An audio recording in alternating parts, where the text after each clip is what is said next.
este evento y además esta charla que yo creo que más allá de ser un tostón técnico, para no cargaros mucho con datos y simulaciones, vamos a hacer una charla un poco con dos personas que son relevantes, cada uno en su materia, pero que además tengo el placer y el orgullo de decir que son amigos míos, porque hemos compartido con ellos diferentes etapas de nuestras carreras profesionales, también experiencias de vida, porque esto del motorsport no solamente es un trabajo, sino que es una vida dedicada a una pasión de un deporte que es el del motorsport, de la Fórmula 1 o de la resistencia como es Le Mans, y para mí es un orgullo poder hablar con ellos. Bueno, yo soy Albert Fábrega, actualmente soy comentarista de Fórmula 1 en ESPN Disney Plus en Sudamérica y bueno, he tenido mi lado más técnico también en las carreras y donde he conocido tanto a José Santos como a José Manuel López. Y empiezo por José Santos, que tengo aquí a la derecha. José, ¿qué tal? ¿Cómo estás? Muy bien, muchas gracias por habernos invitado y a ver si os podemos contar algo interesante. José, que actualmente está dentro de la escuadra Porsche en todos y cada uno de los programas que una marca con ese ADN de competición que tiene en sus entrañas está desarrollando, pero básicamente centrado en Le Mans, en la resistencia. Ha estado trabajando en McLaren, ha estado trabajando también aquí en Madrid en sus inicios en equipos de competición, ha estado en HRT, en el equipo de Fórmula 1, que también se creó, no aquí, pero se terminó en su última etapa aquí en Madrid y que coincidimos en ello, y luego también en Epsilon Euskadi, en otro proyecto español de resistencia, y que, como os decía, ahora está en Porsche. Dinos un poco, José, ¿qué es lo que estás haciendo ahora en Porsche? Llevo 12 años, que es un récord, porque normalmente en los equipos de carreras hay veces que hay más rotación de lo previsto. Estuve de ingeniero de análisis de prestaciones en el LMP1, en el Mundial de Resistencia y en las 24 horas de Le Mans, y ahora sigo haciendo el mismo trabajo en el departamento de suspensión para coches de competición para distintos proyectos. Albert lo conozco de prácticamente toda la vida en las carreras, del principio de los 2000. Hemos estado en equipos paralelos. Fuimos juntos a Inglaterra en el 2006, hacíamos las cenas de españoles allí exiliados en Bicester, que cada vez íbamos siendo más. Luego coincidimos en Epsilon Euskadi, un proyecto apasionante, con Joan Vila del Prat, primer LMP1 español, y después en HRT, en la Fórmula 1. Entonces hemos ido viendo cómo va creciendo el motorsport, cómo en España cada vez se va haciendo más base, cómo se va fomentando la afición, no solo de superpilotos, como tantos que tenemos, sino también como ingenieros y estudiantes, y nos parece muy interesante que había unas dudas desde hace unos años y a la gente joven ya no le gustan los coches, no se quieren sacar el carné, solo quieren un patinete. Estamos viendo que hay un montón de chicos, hay un montón de afición de base, y vamos a intentar contar un poco similitudes y diferencias entre Fórmula 1 y otras categorías, que la que más llama la atención pues es la Fórmula 1. Eso es. Y si hablamos de Fórmula 1, tenemos que ir a José Manuel, que actualmente es el ingeniero de pista. Lo habréis visto seguramente en las retransmisiones de Fórmula 1, cuando habla con Gabriel Bortoleto, el piloto de Sauber, que el año que viene va a ser Audi, pero ha estado ingeniero también de pista de Lando Norris en McLaren. Es un hombre que además coincidimos con él en un máster de competición, uno de los escalones de formación imprescindibles para estar en esto de la competición, que ha estado en Inglaterra, que ha estado en muchos proyectos y que hemos vuelto a coincidir con el paso del tiempo en Fórmula 1, y que además es un buen amigo. Por tanto, que bienvenido, José Manuel. Muchas gracias. Yo creo que todos te vemos muy a menudo en televisión ahí haciendo de ingeniero de pista, pero cuéntanos un poco, ¿qué estás haciendo en Sauber y qué complicado es estar de ingeniero de pista? Bueno, buenas tardes a todos. Gracias por haberme invitado para venir aquí y estar con vosotros y contar un poquito pues, esta experiencia y hablar también de lo que va a esta charla, ¿no? ¿Qué hacemos allí en Sauber ahora mismo? Pues te cuento un poco. En los últimos 5 o 6 años estaba allí en McLaren, en Fórmula 1, trabajando con Lando Norris, como dijiste, campeones del mundo de Fórmula 1 el año pasado. Sí, que esa parte no la tenemos aquí puesta, pero ya que tenemos un tres veces hay campeón de Le Mans, hay que chulear de estas vamos a cosas chulear que de pasan estas pocas cosas, veces en la porque vida, creo que aquí en España es una de las cosas que nos falta un poquito, ¿no? El darnos cuenta de lo válidos de los ingenieros que salen de aquí de esta casa, ¿no? Y aquí tenemos a un ejemplo de 3 veces campeón de Le Mans, yo campeón del mundo de Fórmula 1, Y ahora, bueno, pues en Sauber un proyecto distinto, ¿no? Sauber de forma transitoria, como tú bien has dicho, este equipo se llamará Audi. Y es un equipo que, para aquellos que sigáis la Fórmula 1, ha estado como el último equipo de hace mucho tiempo y Audi ha comprado ese equipo y quiere darle la vuelta. Y de ahí que nos llevara a esta casa a unos cuantos ingenieros con experiencia en otros equipos para intentar dar la vuelta y empezar a que esto funcione antes de que se llame Audi y empezar a luchar por un campeonato del mundo en unos cuantos años. De hecho, lo que nos trae aquí, aparte del F1 in Schools o el Steam Racing y toda esta feria de aquí, era hablar un poco del reglamento 2026, que es un reglamento que va a entrar, como dice el nombre, en 2026 a partir del próximo enero y que va a cambiar, o debería, o podría cambiar muchas cosas en la Fórmula 1, porque es un reglamento que es un cambio radical en algunas cosas y que tanto afecta al chasis como a la unidad de potencia, porque ya sabéis que ahora los motores no son motores como tales, sino es un elemento mucho más complejo en el que forman parte diferentes elementos y por tanto hay que llamarlo unidad de potencia. Un concepto que también se aplica en Le Mans y que cada vez se va aplicando a más categorías de la competición. 2026. Y empiezo por la derecha, por José Manuel, porque es Fórmula 1 pura y dura. Es un cambio radical. Veremos coches completamente diferentes de lo que tenemos o estamos acostumbrados ahora. Para aquellos que no conozcan la Fórmula 1 y vean el coche del año que viene, no notarán una gran diferencia. ¿No nos vas a dar ninguna pista de lo que viene el año que viene? Os voy a dar alguna pista, pero no vais a notar una gran diferencia. ¿Por qué? Porque un coche parado de Fórmula 1 no notaremos, el diseño en sí mismo no será muy distinto. Pero es un cambio como de la noche al día. Primero, la unidad de potencia. Esta norma del 50-50, 50% de la energía tiene que ser eléctrica, 50% del motor de combustión. Es completamente distinto a lo que tenemos a día de hoy. Partes tan complejas como la MU-Cage y tal, pues desaparecen. Todo se va a centrar en recarga en el eje trasero con la MUK y al depender tanto de esa energía, toda la parte de frenada y todo eso aún será más importante. Mucha más energía que se pueda recargar en una vuelta. Otra parte que cambia muchísimo, la aerodinámica de los coches. Los coches van a pasar a tener muchísima menos carga aerodinámica que lo que hemos visto. Los coches de Fórmula 1 en los últimos años, cada vez que cambiamos de normas, siempre se intentaba que se fueran un poquito más lentos que los anteriores y siempre terminan siendo más rápido, ¿no? Los equipos siempre encontramos esa forma de recuperar lo que nos quitan de una forma u otra, ¿no? Y esa aerodinámica nos va a dar unos coches muy rápidos en recta. Veremos velocidades altísimas de los 300. Más de las que tenemos ahora. Mucho más alto de las que tenemos porque el nivel de drag será muchísimo más bajo. El año pasado, haciendo test y todo eso, desarrollando los neumáticos para Pirelli, ayudando a desarrollar esos neumáticos, en el equipo anterior en el que estaba, teníamos que poner, para simular la carga que íbamos a tener el año que viene con la normativa 2026, teníamos que poner los alerones que corremos en Monza, que es el circuito con menor carga aerodinámica, en un circuito de máxima carga aerodinámica. Entonces estamos viendo velocidades de final de recta de casi 350 km por hora y eso será una de las grandes diferencias. Los pasos por curvas serán más largos, menos carga aerodinámica, por tanto habrá curvas más complicadas. Algunas curvas aparecerán nuevas en el campeonato, que hoy en día son a fondo y ya no serán a fondo. Y algo que yo creo que indirectamente también va a traer es que al tener unas frenadas mucho más largas y unas curvas más largas, el piloto creo que contará un poquito más también, ¿no? Y bueno, no te voy a desglosar yo solo aquí toda la normativa del año que viene. No sé, estamos incrementando el valor humano del conjunto equipo del resultado final a base de tener un coche seguramente más eficiente, ¿no? Porque uno de los grandes objetivos de Fórmula 1 es hacer el coche más eficiente, que consuma menos combustible para realzar ese lado híbrido de la nueva Fórmula 1 de 2026, no solamente trabajando en el motor, en la unidad de potencia, para que consuma menos, para que recupere más, sino también haciendo un chasis que sea más eficiente aerodinámicamente y que por tanto nos consuma menos.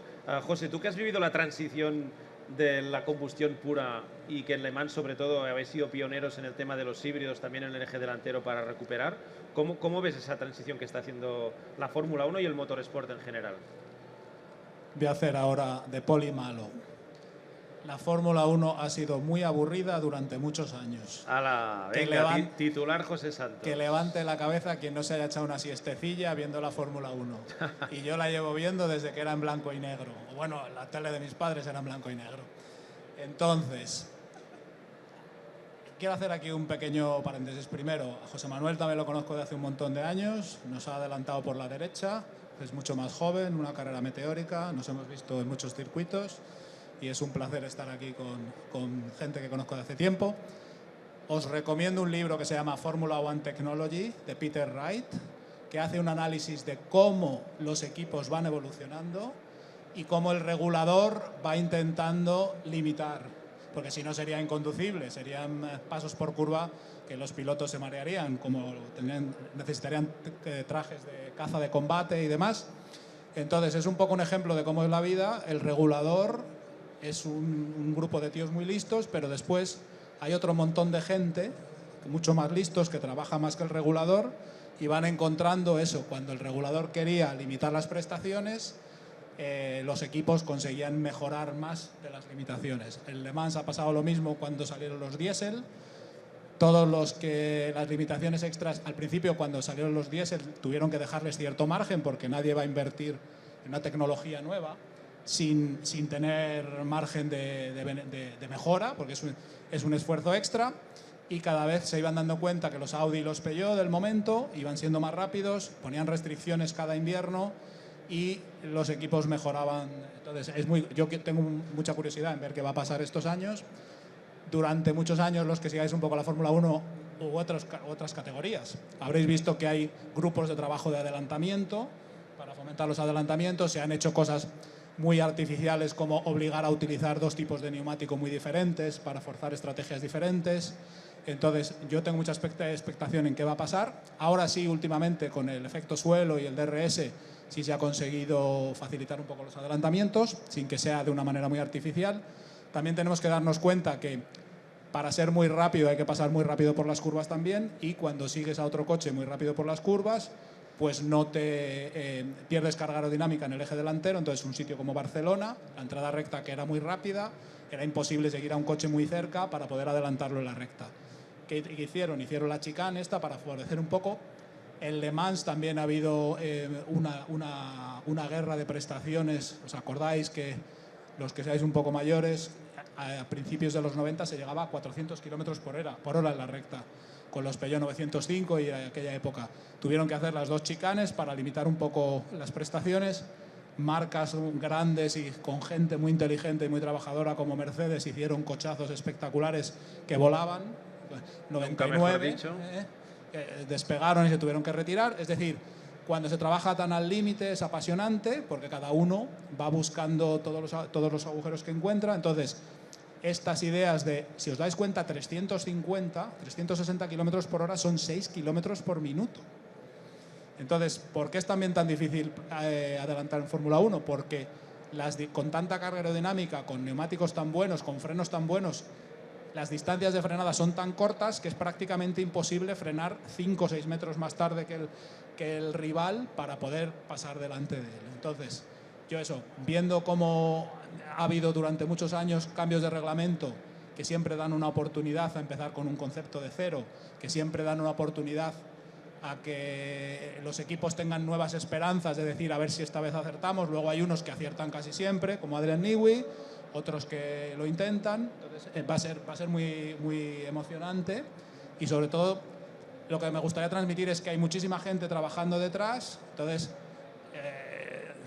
yo tengo unas capacidades sociales limitadas, pero he oído que la empatía es ponerse en la piel del otro. Entonces hay que intentar ponerse cómo haría yo si fuese el regulador, cómo haría yo si fuese un equipo, cómo haría yo si fuese un piloto. Me interesaría más, por ejemplo, estos temas de híbridos que van saliendo ahora. Nosotros empezamos en Le Mans en el 2013 y fue un año muy interesante porque había 3 competidores, que eran Peugeot, Toyota y... Toyota, Audi y Porsche, y cada uno teníamos un concepto diferente, porque luego la Fórmula 1, una de las cosas, el reglamento te obliga a que los coches sean muy parecidos. Si pintas todos los coches del mismo color, es muy difícil distinguirlos. Pero es interesante esto que dices, José, porque, por ejemplo, en Le Mans se ha hecho un reglamento, un balance of performance del regulador con la FIA para intentar igualar las prestaciones. Y yo me lo miro desde fuera y veo que diferentes reglamentos con diferentes motores, atmosféricos, turbos, con híbrido, y los 3 últimos años gana el mismo. Sí, porque hay también una parte política ahí. O sea, os cuento un poco cómo se hacía el balance de prestaciones al principio en los GTs. Se iba Paul Ricard con 2 pilotos que eran Jean-Marc Gounon y Christophe Bouchut. Se subían en todos los GT3 que había. ¿Y qué hacíamos los equipos? Pues todas esas pequeñas cosas que intentas hacer para mejorar el coche, pues todas las quitábamos. Pues un poco menos de caída de la cuenta, un poco más de convergencia de la cuenta, un poco más de divergencia, un poco más alto de la cuenta. No podías hacer un coche con las ruedas gordas delante o con 3 bar de presión en los neumáticos porque era muy evidente. Entonces, ¿qué hacía ahí? Ellos daban unas vueltas de referencia y luego intentaban hacer unas simulaciones de tiempo por vuelta. ¿Por qué se hace eso? Porque si no, si gana siempre el mismo, si Schumacher y Ferrari ganan 7 años seguidos, o Mercedes, pues la gente pierde interés.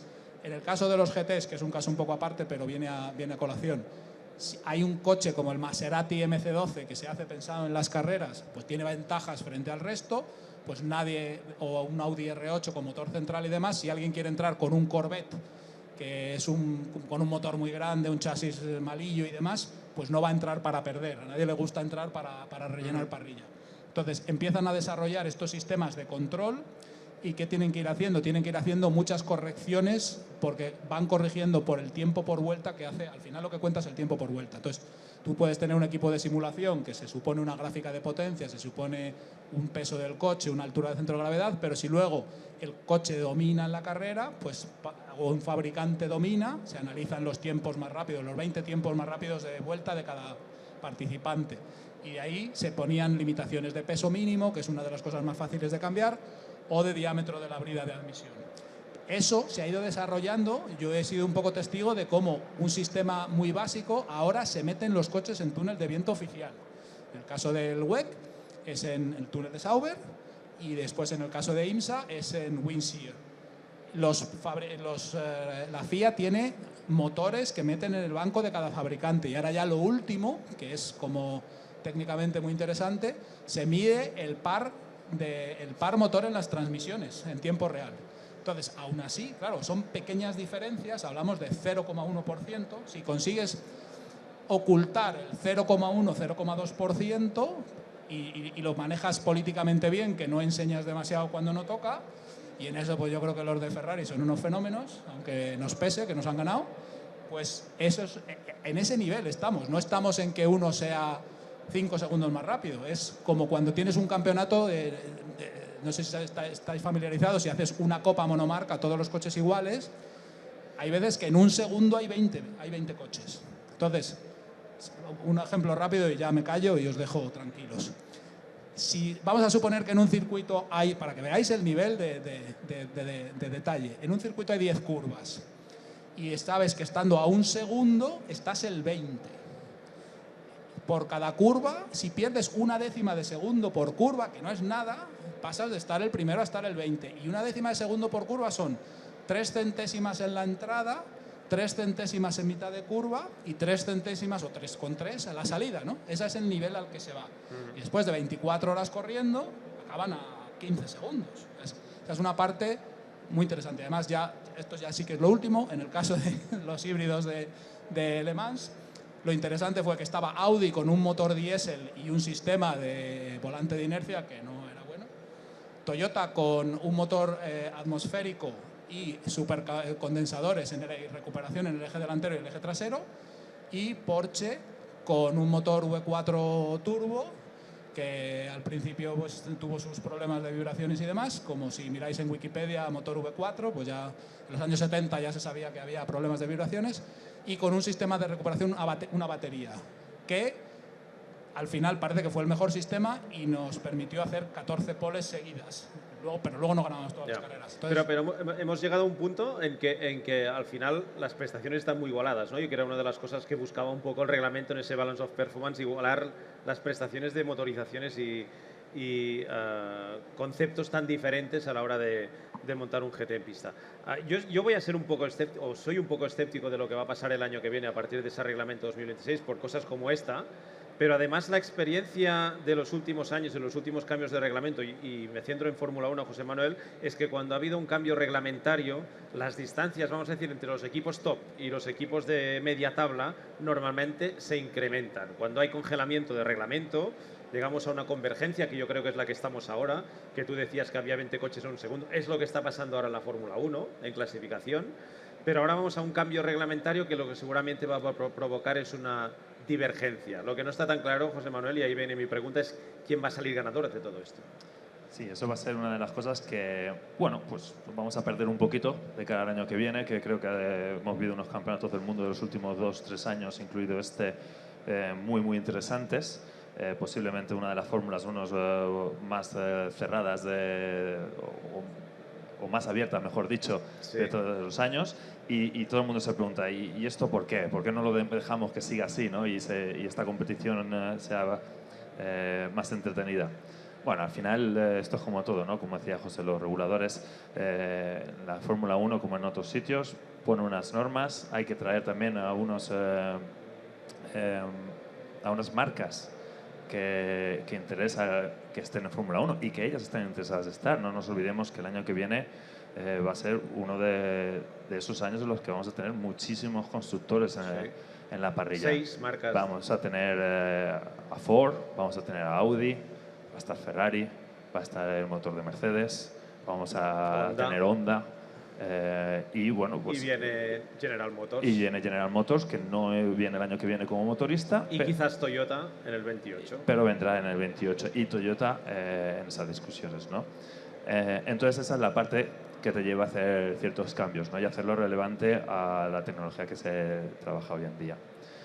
Sí, nos costará un poquito eso. Yo creo que el año que viene, pues seguro que aquellos motoristas que lo hagan un poquito mejor, que entiendan un poquito mejor cómo manejar la energía a lo largo de una vuelta, que entiendan un poquito mejor cómo extraer esas líneas grises que deja el reglamento y explotarlas. No trampas, ¿eh?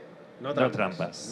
No son trampas, son en los reglamentos, y esto al final va a un departamento legal que tenemos en los equipos, que eso mucha gente no lo sabe. Tenemos un equipo de abogados prácticamente o legal que estudia las normas con nosotros, porque al final para encontrar esas partes que no están bien definidas es ahí donde los equipos sacamos ventaja. Cuando nosotros las vemos y los otros no, o a lo mejor los otros son los que le han sacado ventaja porque han visto algo que nosotros no hemos visto. Y eso no va en contra de las normas, es parte de las normas y aplicando la normativa a la palabra, y de ahí que haga falta un equipo legal detrás para demostrar esas cosas, ¿no? Entonces, bueno, pues sí, perdemos esa parte, ¿no? Una competición, pues a lo mejor con unas diferencias entre coches y equipos bastante más grandes de lo que estamos acostumbrados en los últimos años, donde hemos tenido una consistencia en la normativa. Pero antes mencionaba José Adrián Newey como uno de los gurús de la historia.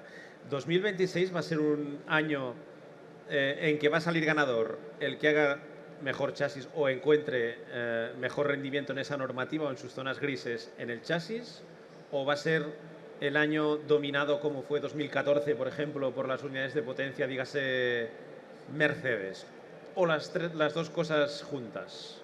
¿Qué crees? Pues, y mira, yo voy a añadir una tercera más, ¿no? Venga. Hablábamos de la unidad de potencia, hablábamos del chasis y hablábamos antes de que el piloto va a tener más importancia que lo que tenía hasta ahora, ¿no? Por esos pasos de curva que no son ya tan rápidos y más complicados. Si quieres que te diga la verdad, no lo sé.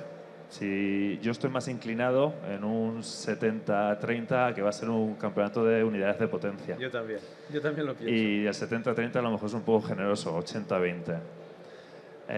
Creo que va a haber tan poquita carga aerodinámica en los coches y que aquellos que consigan encontrar un poquito más de carga y tener un paso por curva un poquito mejor sacarán ventaja, porque al final eso implica también dónde utilizar esa energía a lo largo de un circuito y esa eficiencia de la que estábamos hablando. Y aquellos que tengan el coche un poquito más justo, y si hay 2 o 3 unidades de potencia, como hemos dicho, de distintos fabricantes relativamente cerca, aquellos que tengan esos pilotos que marquen la diferencia, encontrarán esas decimitas que no las tienen en el coche, pero las tienen en las manos. Entonces yo creo que esos 3 factores marcarán esa diferencia. De momento diría que un 80% la unidad de potencia.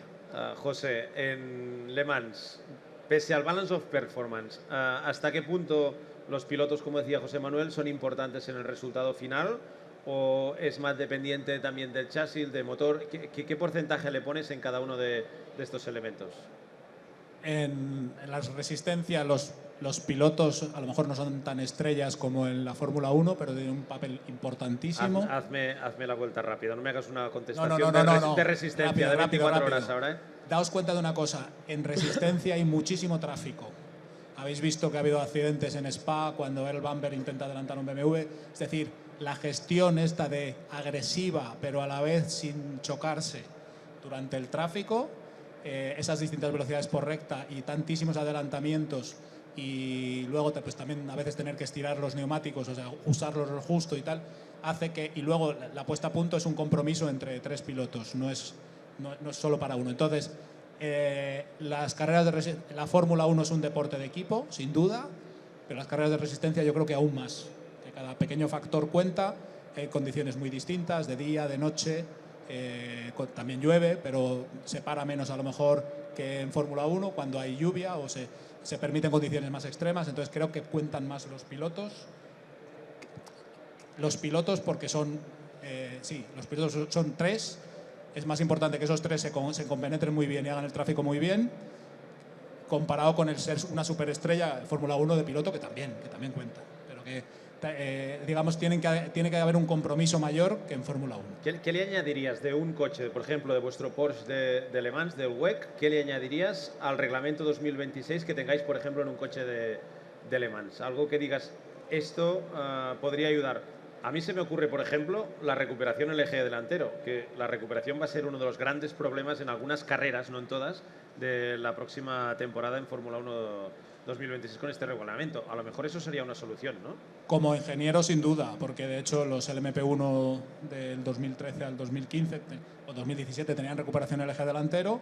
Eso hacía que el coche fuese mucho más fácil de optimizar. Si queremos dar más pie a que los pilotos sean protagonistas, quizá no. Eso es también difícil de saber cuál es el equilibrio correcto. José Manuel, ¿lo verías bien? Se ha hablado, ¿no?, de tener no tracción delantera, una cosa parecida a lo que tiene el Fórmula E, que es otra categoría que también está experimentando con estas cosas y que es básicamente un diferencial con un motor en la parte delantera o sin diferencial con 2 paliers que sirva para recargar. ¿Tú crees que con eso se terminaría ese debate que hay ahora encima de la mesa sobre si los Fórmula 1 en algunos circuitos, dígase Monza, a media recta empezarán a tener que bajar marchas para poder recuperar la energía necesaria? O Le Mans, o en Spa, creo que era. Bueno, evidentemente, más recuperación de energía quiere decir que tienen más energía para gastar. No sé si es la solución, pero es definitivamente una de las opciones que podría haber habido.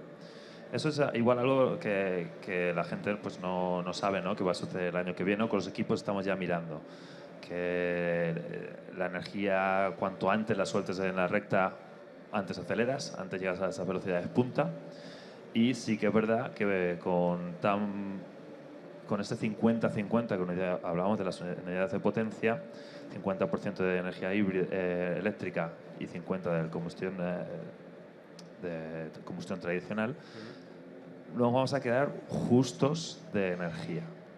Y ahí es donde va a marcar mucho la diferencia aquellos que lo hagan bien.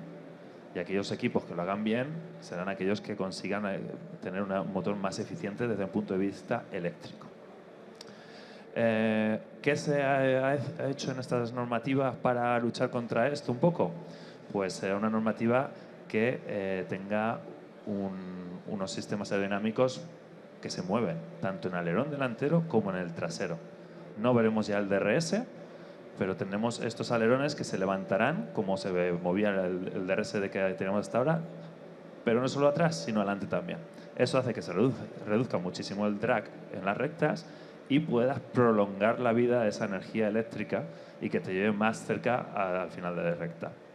Pero para que te hagas una idea, y no voy a decir nombres, ciertas simulaciones y ciertas cosas que se han estado viendo hace año y pico, cuando salieron las primeras normativas, pues todos los equipos mirando todas estas cosas y decían, bueno, pues es que en clasificación vamos a tener que levantar antes de las frenadas para recuperar. La puedo decir yo, Red Bull, ¿no? ¿Lo decían esto? En Red Bull lo decían, igual los de la Estrella pues también estaban mirando con un poco ojipláticos lo que suponía esto, y los ingenieros que no éramos de unidades de potencia pues aún con los ojos más abiertos todavía de la sorpresa esto de cómo vamos a hacer una Fórmula 1 en la que tengamos que levantar antes de frenar en una clasificación. Eso no tiene sentido ninguno. Creo que a partir de ahí pues ha habido mucho trabajo para evitar esas cosas. Pero sí es cierto que bueno, pues estos sistemas aerodinámicos móviles ayudarán a todo esto. A diferencia del DRS, no será una zona en concreto en un circuito o dos zonas, sino en cualquier recta o lo que defina la FIA como rectas. Y luego nos preguntaremos, claro, ¿y cómo vamos a hacer los adelantamientos? Bueno, pues una de las cosas que sí que nos vamos a quedar para el año que viene, que hemos aprendido de la última normativa, la que entró en 2022, es que ese efecto suelo y todo el esfuerzo que se hace en limpiar el flujo aerodinámico o las turbulencias que un coche de Fórmula 1 genera, pues ayuda a seguir al coche de delante y ayuda un poquito a los adelantamientos. Pues eso se va a mantener y se va a llevar a un paso un poco más allá. No voy a entrar en detalles porque nos aburriríamos aquí, pero se va a llevar un paso más allá para que podamos seguir el coche de delante incluso más cerca, menos afectados por las turbulencias y podamos adelantar. Pero ¿cómo adelantamos si no tenemos un DRS? Bueno, pues vamos a volver a un elemento que tiene más años que yo, que es a un push to pass. Push to pass de toda la vida. Un push to pass de toda la vida. Tienes ¿Qué es un push to pass? Pues es una energía extra que tienes a lo largo de una vuelta entera y que puedes utilizar cuando quieras y como quieras. Creo que son 350 kilovatios más o algo así lo que será. Y eso lo puede gestionar el piloto como quiera para adelantar al coche de delante o defenderse. Entonces, bueno, pues eso también será interesante cómo se programa. Muchos cambios, no solamente para los ingenieros, para los pilotos y para los técnicos, también para los que lo veamos desde fuera. Ahora, como bien decía José Manuel, veíamos el DRS que se abría en el coche que iba detrás para adelantar. En la Fórmula 1 2026 veremos que se hablan las dos alas, la delantera y la trasera, pero en todos los coches durante todas las vueltas. ¿Vale? Y eso será también un cambio de paradigma para nosotros, que ahora que nos habíamos acostumbrado al DRS tendremos que cambiar un poco. Estamos, José, en una Fórmula 1 y también en la competición en general, en que el piloto, aparte de ser rápido, de tener talento, de frenar el último, de acelerar el primero y de pasar muy rápido por las curvas, tiene que ser mejor gestor que piloto, es decir, tiene que gestionar la degradación del neumático, tiene que gestionar la energía, tiene que tener una capacidad de ver más global la carrera que el piloto de antes, que era talento puro, salir, darlo todo hasta que terminaba la carrera. Sí, sin duda, y una de las cosas que os quería comentar, porque ha pasado, cuando hay unas limitaciones de energía, hasta la conducción cambia. Porque si tú frenando estás recuperando y no recuperas toda la energía, por ejemplo, caso de Le Mans, los 8 megajulios, en Le Mans eran 8 megajulios y en el resto de circuitos era en energía eléctrica una parte proporcional con un factor de 1,55. Entonces, llega un momento que el piloto se da cuenta y dice, si me quedo aguantando un poquitín el pedal del freno, estoy recuperando un poquito más y luego puedo acelerar un poquito más. Con todo lo deprisa que pasa eso, los pilotos son de una profesionalidad increíble y se tienen que saber todo el manual, todos los botones que pueden utilizar, tienen que efectivamente estar gestionando la carrera, recibir un montón de información de lo que están haciendo los rivales, de cuánto apretar, de cuándo no. De verdad que cuando yo juego en un simulador de estos que no me da tiempo a mirar por el espejo ni a cambiar porque voy con la RAM llena, ellos todavía tienen que tener un montón de RAM libre para todas esas cosas. En la cabeza. En la cabeza, sí, sí. Y de hecho, pues hay gente como Alonso que ya en tiempos es famoso de saber, oye, ¿qué está haciendo este? ¿Dónde está el otro? ¿Cuánto le saco? Y dices, pero si bastantes tienes con no matarte, ¿no? Y todavía tienen que tener margen para eso. Sí, sí, cuanto más larga es la carrera, pues más todavía. Sí, José Manuel, ¿cuánto de frustrante? Y tú que has trabajado, por ejemplo, con Lando Norris, que es un hombre que está ahí arriba luchando por el Mundial, ¿cuánto de difícil es a un piloto enseñarle estas cosas, porque supongo que el instinto animal de un piloto es salir a darlo todo, a correr, y cuando le estás diciendo tú por radio al piloto, cuidado en la entrada de las 6, sacrifica aquí un poco en esta curva para no sobrecalentar el neumático, cuidado con el lift and coast, que ahora decía muy bien José Santos, fréname 50 metros antes para poder enfriar un poco también frenos y gestionar mejor. ¿Cuánto de frustrante es para un piloto y cuánto difícil para vosotros mentalizarle de estas cosas? Pues la verdad es que te sorprenderías. Estos pilotos, o al menos las nuevas generaciones de pilotos, vienen con el chip muy cambiado. Estos pilotos han crecido en los simuladores en casa haciendo horas y horas de simulador. No les falta tiempo para saltar al simulador de los equipos. No son ese piloto de otra época que no pisaba el simulador del equipo ni a la de 3, ¿no? Y pillan las cosas muy rápido. Y a veces mucho más rápido que incluso nosotros mismos, ¿no? Porque ellos están dentro del coche y están viendo una realidad que por mucha telemetría que tengamos nosotros que nos llegue desde el coche y estemos todos los datos del mundo mundial, ellos son los que están dentro del coche, los que lo están sintiendo y saben perfectamente, pues como decía José, ¿no? Esas cositas que pueden hacer para aguantar un poquito más el freno, levantar un poquito antes, utilizar este piano aquí, o cuando sigues a otro coche, ¿no? ¿Qué trucos puedes hacer para recuperar más energía, ¿no? Y eso es un aprendizaje conjunto, diría yo. Aprendemos tanto los pilotos del equipo como el equipo, los ingenieros que estamos ahí, de nuestros pilotos. Y sí que es verdad que hay que invertir muchas horas de estudio trabajando con ellos y explicando los conceptos que queremos aplicar en cómo queremos conducir esas unidades de potencia, cómo queremos gestionar los neumáticos, ¿no? Cómo queremos gestionar los frenos. Es una carrera que los frenos son muy limitantes, como sucedió en Mónaco, o ahora que viene de Montreal, pues en Montreal también en un circuito muy típico de donde los frenos sufren mucho. Todas esas cositas hay que enseñarlas. Yo este año tengo un piloto rookie, que se dice, ¿no? Primer año con Gabriel Bortoleto, y estamos yendo a través de todo ese aprendizaje. Yo no diría que es frustrante, yo diría que es muy bonito formar parte de enseñar a esa nueva generación de pilotos todo este secreto de la Fórmula 1, cómo gestionar los neumáticos. El año que viene se enseñará más cómo gestionar la batería y ayudarles, porque al final somos facilitadores, de que ellos saquen el máximo rendimiento posible, tanto de su talento, que ya lo tienen, como del coche que tenemos, y un poco más, si es posible. Porque está cambiando quizás el deporte del motor o del motorsport, no solamente en que se convierta en un deporte de gestión, más que de velocidad en algunos momentos, y se haga bueno aquel dicho que el mejor piloto es el que completa la carrera lo más lento posible.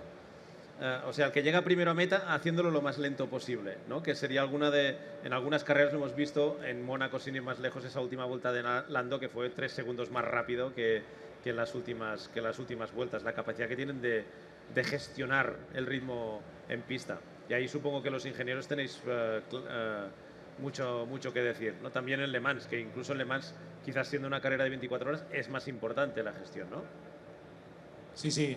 Y luego, también a mí me sorprende mucho cuando los pilotos son buenos, si tienen que hacer 2 décimas más lento o 3, hacen todas las vueltas 3 décimas más lento. Si tienen que apretar, aprietan. O sea, esa gestión, que más que menos vamos a veces a montar en car o damos unas vueltas a algún circuito con un coche, mejor o peor, y vemos lo difícil que es saber esas pequeñas diferencias, que nos cuesta apreciar los segundos y ellos son capaces de apreciar las centésimas, que son los que les hacen cambiar las pocas décimas que necesitan en cada ocasión. Sí. Una pregunta para terminar este bloque de F1 2026, porque se nos está acabando el tiempo, antes de ir un poco al F1 in Schools. ¿Crees que los coches del año que viene, y esta es para José Manuel, van a ser más rápidos que los de este año o vamos a ver algo muy parecido? ¿Vamos a ver coches más lentos al principio de temporada, más rápidos al final? ¿Qué es lo que te dice tu intuición más que tus datos? Ahí pit stop cambiando de micro. Esto ha sido rapidísimo. Esto es rapidísimo. Visto no visto. Yo creo que es muy posible que empecemos a ver una competición un poquito más lenta. Un poquito más lenta, pero la mayor diferencia es cómo se va a generar ese tiempo por vuelta. Estábamos diciendo pasos por curva más lentos, velocidades mucho más altas. La Fórmula 1 de hoy en día tiene unos pasos por curva muchísimo más rápidos, pero unas velocidades punta más bajas, porque tiene mucha más carga dinámica. Entonces eso va a ser la mayor diferencia. Yo creo que llegará un momento, como siempre, que esa nueva normativa, los equipos conseguirán llevarla a que se hagan tiempos de vuelta más rápidos que este año o los anteriores. Pero sí, veremos una forma de generar ese tiempo de vuelta muy, muy distinto. José, ¿cómo lo ves? Una Fórmula 1 que se va acercando un poco también en algunas cosas a los conceptos de Le Mans, porque en Le Mans vemos coches aerodinámicamente mucho más eficientes, buscando esa velocidad punta que, por ejemplo, aquí en Le Mans, no sé cuánto estáis llegando ya, pero estaríais cruzando los 350 km/h este año, más o menos. Cerca, sí. Cerca, ¿no? La filosofía es diferente. Filosofía clásica de Fórmula 1 es que las ruedas estén descubiertas. Eso es lo que hace a los coches que parezcan Fórmula, como vemos aquí. Open wheel. Open wheel. Entonces, es curioso ver cómo van convergiendo las filosofías. Entonces, sigue habiendo muchísima diferencia. Por ejemplo, si miramos los tiempos de Spa de un LMDH y un Fórmula 1, pues un LMDH ¿Cuántos meten? 14 segundos. 14 o incluso más, ¿no? 18 segundos por el regulador, porque cuando Porsche hizo un coche para el récord, consiguió hacer 1.41.9 en Spa, que son tiempos de Fórmula 1. Entonces, de 1.42 a 2.02 son 20 segundos. A 20 segundos que hay ahí que se quiere que no sean tan rápidos. Entonces, también llega un momento que es peligroso. Entonces, en Le Mans siempre, cuando iba a las reuniones de la ACO, era como que no querían que se pasase por debajo del 3.25, porque ya empieza a ser demencial la velocidad que se adquiere. Entonces es curioso ver cómo van convergiendo y yo estoy muy expectante de ver cómo es el año que viene. José Manuel, hemos visto una primera pincelada de lo que es el Steam Racing o el F1 in Schools, que realmente es súper emocionante ver esa ilusión, ¿no?, con la que trabajan y supongo que te ha sorprendido como a mí también con las herramientas con las que trabajan, que son cosas que tenéis en los equipos de Fórmula 1, pero que ya las vemos aquí y que se mueven perfectamente, ¿no? Sí, da mucho gusto ver a estos chicos y chicas trabajando juntos, haciendo lo que hacemos en Fórmula 1, pero a escala. Y como tú dices, ya utilizando ANSYS o túnel de viento, túnel del viento que tenían ahí, o la impresión 3D, como si fueran cosas que para ellos normales y corrientes. Y seguro que hay muchas más cosas que no vemos, como software que estén programando y todas estas cosas, ¿no? Es interesante ver cómo sucede eso a una edad tan joven, ¿verdad? Yo me acuerdo, aquí tiramos ahora de viejo, que eso, vamos, casi ni en la universidad. Yo me acuerdo, yo estudié aquí en la Politécnica de Madrid y teníamos una sala de ordenadores donde esos programas estaban instalados con unas licencias carísimas y que solo tienes acceso a ellos para ciertos proyectos o ciertas horas de ciertos cursos, ¿no? Y ahora ya en los institutos los tienen puesto, ¿no? Que es fantástico, es genial, ¿no? Sí. Y sobre todo ver cómo se ilusionan estos chavales por intentar conseguir lo que ellos quieren, ¿no? Ser ingenieros, ingenieras o cualquier otro tipo de trabajo relacionado con los STEM y un camino por donde empezar. José, ¿cómo te inspiraste tú cuando estabas estudiando? Que supongo que ya te gustaba el mundo de las carreras. No estaba en esa época el F1 in Schools, ni mucho menos, pero ¿cómo te inspiraste? ¿Qué es lo que te hizo moverte hacia este mundo? Pues entonces, que no había ni internet, fijaos si soy viejo, pues era los libros que había por ahí de preparación de motores para competición, que de un 1430 de SEAT se podía pasar con las bielas del 1600 y el cigüeñal, y un poco lo que se veía en la tele. Y ahora lo que me gusta mucho es ver esa afición y sobre todo ver esa practicidad, porque la formación en España tiene fama de ser teóricamente bastante buena, pero no muy práctica. Y siempre se ha hablado que no tenemos ninguna universidad en las mejores 100 universidades del mundo, como muy teóricas, pero luego como desconectado de la realidad. Y a mí me gusta porque estos son proyectos reales. Entonces, el coche tiene que estar hecho tal día. Entonces, no puedes decir, es que el perro se me ha comido los deberes. No.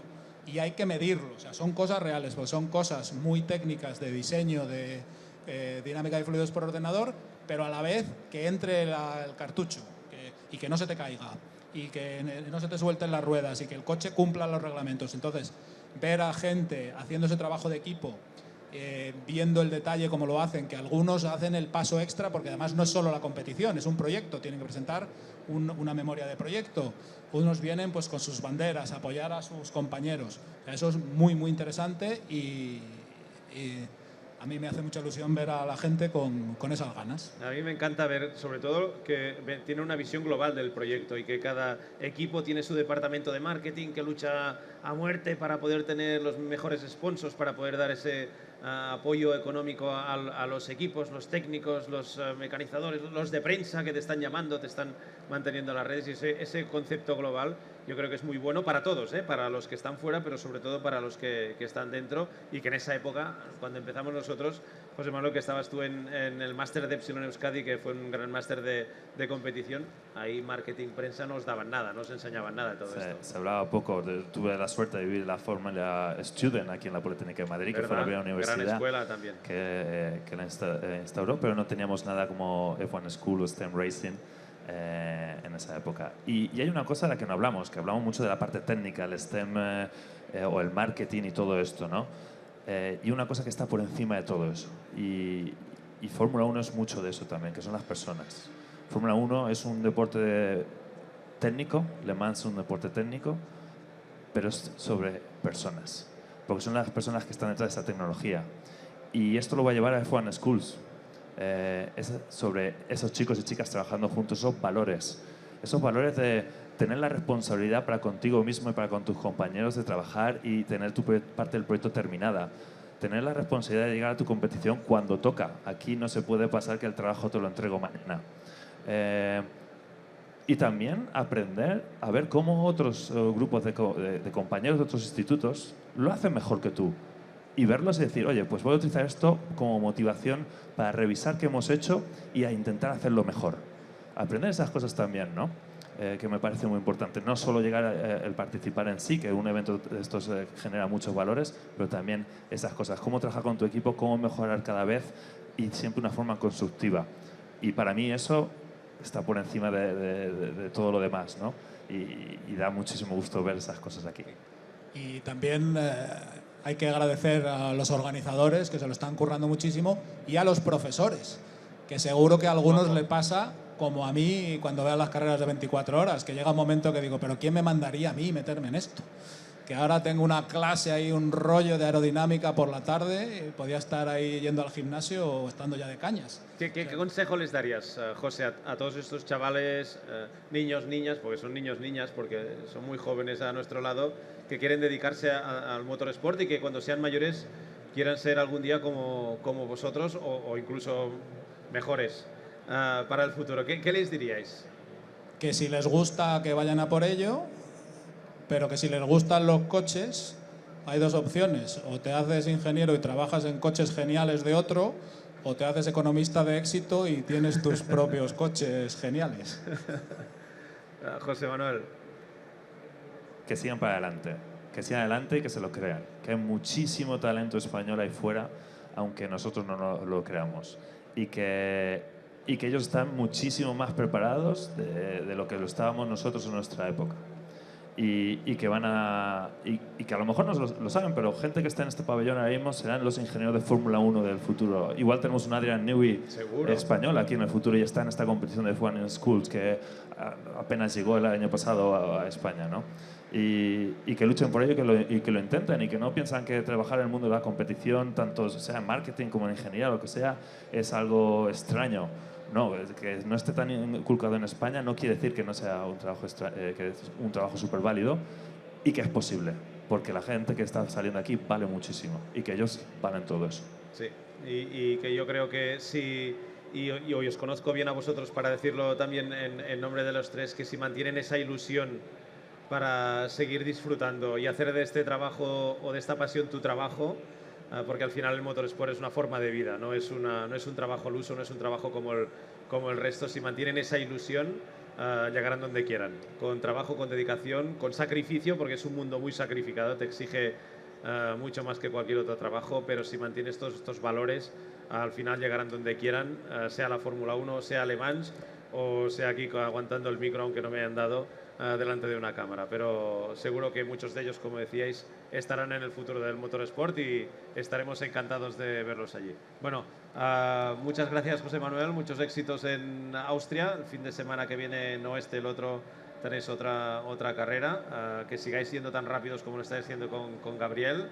Y José, un placer tenerte aquí. A ver si Porsche remata este final del WEC mejor que lo que hizo en Le Mans, pero es un placer.